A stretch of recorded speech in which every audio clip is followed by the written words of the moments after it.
Hello guys, আমি এখন যে জায়গাত উবাইয়া আছি, আসলে এই জায়গাটা এখান নদীর মাঝখান আছিল, এখন বরাট হইয়া ইচ্ছে সাইটু।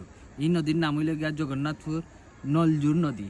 এই জায়গার এই নদী বাইদি আগে যাইতো জাহাজ, স্টিমার, অনেক বড় বড় নৌকা অকল যাইতো। কিন্তু সময় সাপেক্ষে ডিজিটাল হওয়ার কারণে নৌকা তো যাইব দূরের কথা, ওই নৌকা সকলতা হোক না, মাছও নাই, পানিও নাই, কিচ্ছু নাই।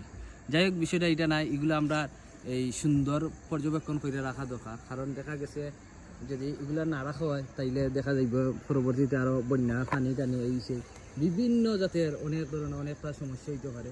যাই হোক, ওই দেখো আপনার কত সুন্দর সুন্দর ফুল আছে, ওই দেখো ওখানে বেগুন গাছ আছে, সবজি গাছ লাগাইল, বাট এগুলো তো যে কিতা করানো পরিচর্যা করার না লাগে কম দরর। যাই হোক, এই কর্তৃপক্ষ যারা আছেন এরা সুন্দর করে রাখবা, আর নদীটারে আরটু সুন্দর হইতো, কিলাখান খনন করে সুন্দর করা যায়, পানি বন্যা কিচ্ছু হইতো না। যাই হোক, আজকের ভিডিও এখানেও শেষ। আমরা সোনার বাংলাদেশ আরও সুন্দর হোক।